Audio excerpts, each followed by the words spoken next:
मुरली अमृत की धारा है धारा, जो देती दुखों से किनारा।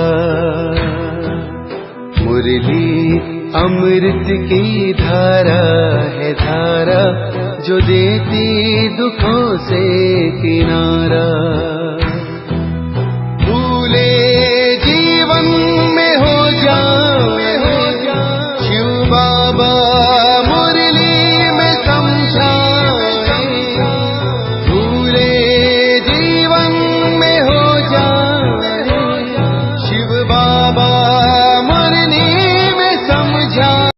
ओम शांति। आज की तारीख है 13/3/2023 की साकार मुरली। बाबा के महावाक्य। मीठे बच्चे, याद में रहते रहते यह कलयुग की रात पूरी हो जाएगी। तुम बाप के पास चले जाएंगे, फिर आएंगे दिन में। यह भी वंडरफुल यात्रा है। प्रश्न: तुम बच्चों को स्वर्ग में जाने की इच्छा क्यों है? उत्तर: क्योंकि तुम जानते हो जब हम स्वर्ग में जाएं तब बाकी सब आत्माओं का कल्याण हो, सब अपने शांति धाम घर में जा सके। तुम्हें कोई स्वर्ग में जाने का लोभ नहीं है, लेकिन तुम स्वर्ग की स्थापना कर रहे हो। इतनी मेहनत करते हो तो जरूर उस स्वर्ग के मालिक भी बनेंगे। बाकी तुम्हें कोई दूसरी इच्छा नहीं है। मनुष्यों को तो इच्छा रहती है हमें भगवान का साक्षात्कार हो, लेकिन वह तो तुम्हें स्वयं पढ़ा रहे हैं। गीत: रात के राही थक मत जाना। रात के राही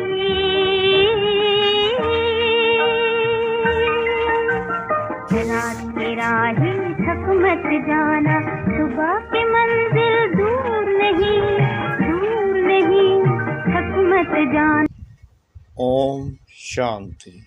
रात के राही का अर्थ तो बच्चे नंबरवार पुरुषार्थ अनुसार जानते होंगे। अगर बच्चों का सब दर्शन चक्कर फिरता रहता है, स्मृति में रहते हैं, तो वह समझ सकेंगे कि बरोबर हम दिन अर्थात स्वर्ग के कितना नज़दीक पहुँचे हैं। बच्चों को समझाया है ये बेहद का दिन और रात है। ब्रह्मा की बेहद की रात कहा जाता है। शास्त्रों में कितना अच्छा नाम लिखा हुआ है।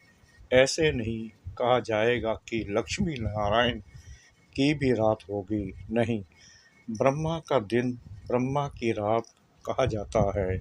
लक्ष्मी नारायण तो वहाँ राज्य करते थे, फिर जरूर सृष्टि चक्र को फिरना है।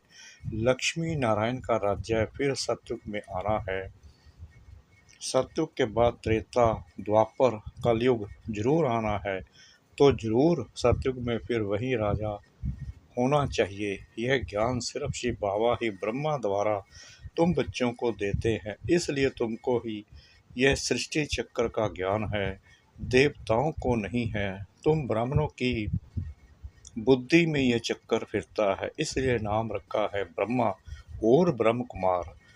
कुमारियों की रात अभी तुम चल रहे हो दिन तरफ। सतयुग को दिन, कलयुग को रात कहा जाता है। तुम बच्चे जानते हो हमारी यह यात्रा कलयुग के अंत और सतयुग आदि के संगम पर ही होती है। तुम बैठे कलयुग में हो, तुम्हारी बुद्धि वहाँ है।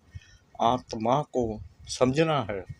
हमको ये शरीर छोड़कर बाप के पास जाना है। शरीर तो अंत में छोड़ेंगे जब मंजिल पूरी होगी, अर्थात बाप योग सिखाना बंद करेंगे, पढ़ाई का अंत होगा। तब तक बाप सिखाते पढ़ाते रहते हैं। बच्चे बाप की याद में रहते हैं। ऐसे याद में रहते रहते रात पूरी हो जाएगी और तुम बाप के पास चले जाएंगे, फिर तुम आएंगे दिन में। यह है तुम्हारी वंडरफुल यात्रा। बाप दिन स्थापन करते हैं तुम ब्रह्म कुमार कुमारियों के लिए। अब दिन अर्थात सतयुग आ रहा है। अभी तुम कलयुग रात में बैठे हो। निरंतर बाप को याद करते रहो। बाप ने समझाया है सभी को मरना है जरूर। मनुष्य पूछते हैं कब मरना है, कब विनाश होगा। अब दिव्य दृष्टि से विनाश का साक्षात्कार किया हुआ है, फिर इन आँखों से देखना जरूर है। और स्थापना जिसका साक्षात्कार करते हैं वह भी इन आँखों से देखना है। मुख्य जिस ब्रह्मा का दिन और रात गाया हुआ है उनको ही स्थापना और विनाश का साक्षात्कार हुआ है। तो जो दिव्य दृष्टि से देखा है वह प्रैक्टिकल जरूर होगा। भक्ति मार्ग में जो कुछ साक्षात्कार होता है वह दिव्य दृष्टि से देखते हैं। तुम भी दिव्य दृष्टि से देखते हो।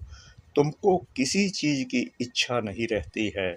सन्यासी लोगों को इच्छा रहती है परमपिता परमात्मा को देखने की। यहाँ तुम बच्चों को तो परमपिता परमात्मा खुद बैठ पढ़ाते हैं। तुमको इच्छा है स्वर्ग में जाने की। बच्चे जानते हैं कि हम स्वर्ग में जाएंगे तो सभी का कल्याण हो जाएगा। अभी तुम बच्चे जानते हो बेहद का बाप जो मनुष्य सृष्टि का रचयिता बीज रूप है वो झाड़ के आदि मध्य अंत को जानते हैं। हम उस बाप को और उनके वर्षे को जानते हैं।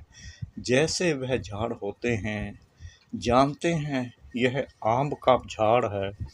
बीज बोने से पहले 2-4 पत्ते निकलते हैं, फिर झाड़ बड़ा होता जाता है तो वह है जड़ बीज। यह बाप है मनुष्य सृष्टि का चैतन्य बीज रूप, उसे ही नॉलेजफुल कहा जाता है। बच्चे जानते हैं यह पाठशाला है जिसमें यह विद्या यानी पढ़ाई मिल रही है और तुम योग भी सीख रहे हो। इस विद्या से तुम भविष्य प्रिंस प्रिंसेस बनते हो। आत्मा पवित्र जरूर चाहिए। अभी तो सब अपवित्र हैं परंतु कोई को पतित कहो तो मानेंगे नहीं। कहते हैं कृष्णपुरी में भी 1-2 को दुख देने वाले कंस जरासंधि आदि थे। 1-2 को सुख देने वाले को पावन कहा जाता है। स्वर्ग में कोई दुख देता नहीं। वहाँ तो शेर बकरी इकट्ठे जल पीते हैं, किसको दुख नहीं देते। परंतु यह बातें कोई समझते थोड़ी हैं। जो शास्त्र पढ़े हैं वही बातें बुद्धि में आ जाती हैं। देवताओं के पुजारी अपने को खुद ही चमाट मारते हैं। हिंदुओं ने आपे ही अपने को चमाट मारी है। अपने देवताओं की बैठ निंदा की है। क्राइस्ट बुद्ध आदि की कितनी महिमा करते हैं। देवताओं की बैठ निंदा करते हैं। यह धर्म की गलानी हुई ना। गीता में भी कहते हैं यदा यदा ही धर्मस्य नाम भी भारत का है। भारत ही भ्रष्ट और श्रेष्ठ बनता है। श्रेष्ठ थे लक्ष्मी नारायण, भ्रष्ट मनुष्य श्रेष्ठ को माथा टेकते हैं। सन्यासी भी पवित्र रहते हैं परंतु भगवान को जानते नहीं, अपने को ही भगवान कह देते हैं। बाकी दूसरे जो भी गुरु आदि हैं पतित हैं, विकार में भी जाते हैं। पतित कहा जाता है विकारी को। वह पावन को नमस्कार करते हैं, सन्यासियों को गुरु करते हैं तो भी इसलिए कि हमको आप समान पावन बनाए। आजकल सन्यासी तो कोई मुश्किल बनते हैं, फिर गृहस्थी को गुरु करने से क्या प्राप्ति होगी जबकि वे खुद ही पतित हैं। परंतु नई आत्माएं आती हैं तो उन्हों की कुछ महिमा निकलती है। किसको पुत्र मिला, किसको धन मिला तो खुश हो जाते हैं। फिर 1-2 को देख सब गुरु करते रहेंगे। वास्तव में गुरु किया जाता है सदगति के लिए। वह जरूर 5 विकारों का संन्यास किया हुआ पवित्र चाहिए। बाकी गृहस्थी गुरु करने से क्या फायदा। बड़े बड़े गृहस्थी गुरु हैं जिनके हजारों फॉलोअर्स हैं, कोई एक ने गुरु किया तो वह गद्दी चली आती है। शिष्य लोग उनके पांव धोकर पीते हैं। इसको अंधश्रद्धा कहा जाता है। मनुष्य बल गाते हैं कि हे भगवान अंधों की लाठी तू, परंतु इसका अर्थ भी नहीं समझते। अंधा यानी बुद्धिहीन बनाती है माया। रावण सब पत्थर बुद्धि बन जाते हैं। इसलिए बाप कहते हैं यह जो भी शास्त्र आदि हैं इन सब का सार मैं आकर सुनाता हूँ। नारद का मिसाल देते हैं। उनको कहा तुम अपनी शक्ल तो देखो, लक्ष्मी को वरने लायक हो। लक्ष्मी तो स्वर्ग में होगी। अभी तुम जानते हो हमें पुरुषार्थ कर भविष्य लक्ष्मी को व नारायण को वरना है तो यह भी यहाँ की बात है। शक्ल मनुष्य की है, सीरत बंदर की है। बाप कहते हैं अपनी शक्ल तो देखो। मनुष्य तुमको कहेंगे तुम स्वर्ग का मालिक बनने का भी लोभ रखते हो ना। उनको समझाना है, अरे हम तो सारी सृष्टि को स्वर्ग बनाते हैं, इतनी मेहनत करते हैं तो जरूर मालिक भी हमको बनना पड़ेगा ना, कोई तो राज्य करेंगे ना। बाबा ने समझाया है, नंबर 1 है काम महाशत्रु, जो मनुष्य को आदि मध्य अंत दुख देता है। यह आधा कल्प का कड़ा दुश्मन है। भल ड्रामा में सुख और दुख हैं, परंतु दुख में ले जाने वाले भी तो हैं। वह है रावण। आधा कल्प रावण राज्य चलता है। यह बातें तुम बच्चे ही जानते हो, तुम्हारे में भी नंबर वार है। अब देखो कहते हैं कैलाश पर्वत पर शंकर पार्वती रहते हैं। प्रेसिडेंट आदि भी अमरनाथ कैलाश पर्वत पर जाते हैं, परंतु इतना भी समझते नहीं कि वहाँ शंकर पार्वती कहाँ से आए। क्या पार्वती दुर्गति में थी जो उनको बैठ कथा सुनाई? सूक्ष्म वतन में तो दुर्गति का प्रेषण ही नहीं, कितना दूर दूर जाकर मनुष्य धक्के खाते हैं। यह है भक्ति मार्ग। दुख तो मनुष्यों को पाना ही है। प्राप्ति के अल्पकाल की वह कौन सी प्राप्ति है? तीर्थों पर जितना समय रहते हैं उतना समय पवित्र रहते हैं। कोई तो शराब बगैर रह नहीं सकते तो छिपाकर भी शराब की बोतल ले जाते हैं। फिर वह कोई तीर्थ थोड़ी हुआ, वहाँ भी कितना गंध लगा पड़ा है। बात मत पूछो, विकारी मनुष्यों को विकार भी वहाँ मिलता है। मनुष्यों को ज्ञान नहीं है तो समझते हैं भक्ति अच्छी है, उनसे ही भगवान मिलेगा। आधा कल्प भक्ति के धक्के खाने पड़ते हैं। आधा कल्प के बाद जब भक्ति पूरी होती है तो फिर भगवान आते हैं। बाबा को तरस पड़ता है, ऐसे नहीं कि भक्ति से भगवान को पाते हैं।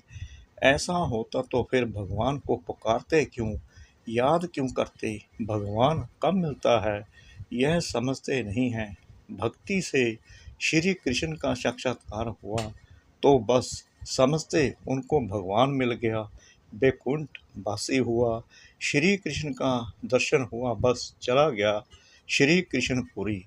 परंतु जाता कोई नहीं। तो भक्ति मार्ग में अंधश्रद्धा बहुत है। तुम बच्चे अभी समझ गए हो। बाप साधारण तन में आते हैं तब तो गाली खाते हैं, नहीं तो भला किस तन में आए। श्री कृष्ण के तन में तो गाली खा ना सके, परंतु श्री कृष्ण पतित दुनिया में पावन बनाने आए हैं, यह हो नहीं सकता। श्री कृष्ण तो पतित पावन कहते भी नहीं है। मनुष्य यह भी समझते नहीं कि पतित पावन कौन है, कैसे आते हैं, इसलिए कोई को भी विश्वास नहीं बैठता। शास्त्रों में तो है नहीं कि कैसे ब्रह्मा तन में आते हैं। कहते भी हैं ब्रह्मा मुख द्वारा सूर्यवंशी चंद्रवंशी धर्म की स्थापना होती है, फिर भूल जाते हैं कि कब होती है, कैसे होती है। प्रजापिता ब्रह्मा तो जरूर यहाँ कल्प के संगम पर होना चाहिए, तब तो ब्राह्मणों की नई सृष्टि रची जाए। मनुष्य बहुत मूझे हुए हैं, उनको रास्ता बताना है। बाप कितनी भारी सर्विस आकर करते हैं, तुम समझते हो। हम 5 विकारों से एकदम बंदर से भी बदतर होते गए हैं। हम सो देवता थे, फिर एकदम क्या बन गए। ऐसों को फिर बाप कितना ऊंच आकर बनाते हैं, तो बाप को कितना लब करना चाहिए। यह बाप सुनाते हैं या दादा सुनाते हैं, यह भी कितने बच्चों को पता नहीं लगता। बाप कहते हैं विचार करो, मैं सदैव रथ पर हाजिर रह सकता हूँ, यह तो हो नहीं सकता। मैं तो आता ही हूँ सर्विस पर। बाबा के पास समाचार आया था, कोई ने पूछा क्या मनुष्य किसको सुख दे सकते हैं, यह मनुष्य के हाथ में है। तो एक ने कहा कि नहीं, ईश्वर ही है जो मनुष्यों को सुख दे सकता है, मनुष्यों के हाथ में कुछ भी नहीं है। तो कोई बच्चे ने फिर समझाया है कि मनुष्य ही सुख देता है, मनुष्य ही सब कुछ करता है, ईश्वर के हाथ में कुछ नहीं है। अरे तुम थोड़ी कुछ देते हो, ईश्वर के हाथ में ही तो है ना। समझाना चाहिए, श्रीमत पर चलना है, परम पिता की श्रीमत बिगर कोई सुख दे न सके। अपनी बड़ाई नहीं करनी चाहिए, हम श्रीमत पर सारे सृष्टि को स्वर्ग बनाते हैं तो देखो कितनी भारी भूल बच्चों की होती है। वह कहते ईश्वर के हाथ में है, बीके कहते कि मनुष्य के हाथ में है, वास्तव में है तो बाप के ही हाथ में। श्रीमत बिगर कुछ कर नहीं सकते, मनुष्य बिल्कुल बर्थ नॉट ए पेनी बन जाते हैं। बाप कहते हैं रावण मनुष्यों को पत्थर बुद्धि बना देते हैं, मैं आकर तुमको पारस बुद्धि बनाता हूँ। महिमा सारी बाप की करनी है, हम श्रीमत पर चल रहे हैं। ईश्वर बिगर मनुष्य को कोई श्रेष्ठ बना नहीं सकता। अच्छा, ब्रह्मा मुख वंशावली, ब्राह्मण कुलभूषण, सब दर्शन चक्रधारी, मीठे मीठे सिकला दे बच्चों प्रति मात पिता बाप दादा का याद प्यार और गुड मॉर्निंग। रूहानी बाप की रूहानी बच्चों को नमस्ते। हम रूहानी बच्चों की रूहानी बाप दादा को श्रद्धा भरी प्रेम भरी नमस्ते। शुक्रिया बाबा, शुक्रिया बाबा, शुक्रिया बाबा, इस मीठी मीठी मीठी मुरली के लिए। धारणा के लिए मुख्य सार नंबर 1, बाप जो इतनी सर्विस करते हैं, हमें इतना ऊंच देवता बनाते हैं, ऐसे बाप से दिल का सच्चा लब रखना है, देवताओं समान सबको सुख देना है। नंबर 2, एक बाप की सदा महिमा करनी है, अपनी बड़ाई नहीं दिखानी है। वरदान, सेवा का पाठ बजाते पाठ से न्यारे और बाप के प्यारे रहने वाले सहज योगी भव। कई बच्चे कहते हैं योग कभी लगता है कभी नहीं लगता, इसका कारण है न्यारेपन की कमी। न्यारे ना होने के कारण प्यार का अनुभव नहीं होता, और जहाँ प्यार नहीं वहाँ याद नहीं। जितना ज़्यादा प्यार उतनी सहज याद, इसलिए संबंध के आधार पर पाठ नहीं बजाओ, सेवा के संबंध से पाठ बजाओ तो न्यारे रहेंगे। कमल पुष्प समान पुरानी दुनिया के वातावरण से न्यारे और बाप के प्यारे बनो तो सहज योगी बन जाएंगे। स्लोगन, ज्ञानी वह है जो कारण शब्द को मर्ज कर हर बात का निवारण कर दे। ज्ञानी वह है जो कारण शब्द को मर्ज कर हर बात का निवारण कर दे। ओम शांति।